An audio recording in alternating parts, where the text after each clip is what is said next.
नगरपरिषद नगरपंचायत निवडणुकीचा उमेदवारी अर्ज मागे घेण्याची मुदत संपली। अनेक ठिकाणी युती आणि आघाडीमध्ये काटेकी टक्कर। तर धुळ्यातल्या दोंडाई, जळगावमध्ये, जामनेरमध्ये बिनविरोध निवडणूक।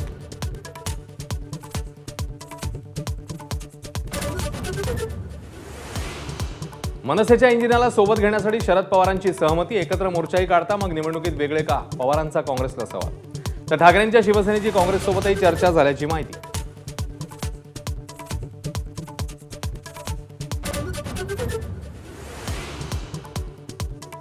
एकनाथ शिंदे आणि रवींद्र चव्हाणांमध्ये नाराजी नाट्याची चर्चा असताना ठाण्यामध्ये भाजपच्या माजी नगरसेवकाकडून शिवसेनेच्या पदाधिकाऱ्यांना मारहाण। नौपाडा पोलिसात तक्रार दाखल।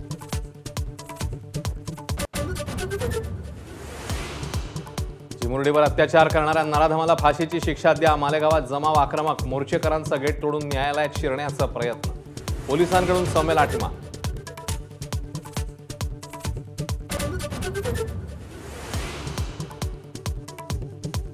पार्थ पवारांच्या मुंढव्यातल्या जमीन प्रकरणात तहसीलदार सूर्यकांत येवलेंची पुन्हा चौकशी। आज शीतल तेजवानीला सोबत बसून आर्थिक गुन्हे शाखेकडून चौकशी।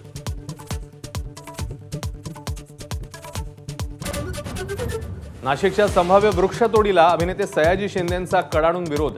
कुंभमेळ्यासाठी झाडं तोडणं दुर्दैवी। 100 जणांचं बलिदान देऊ पण झाडं तोडू देणार नाही, सयाजी शिंदेंची भूमिका।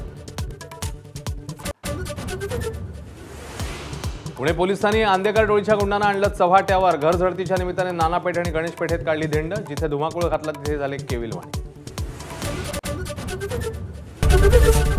एबीपी माझा, उघडा डोळे बघा नीट।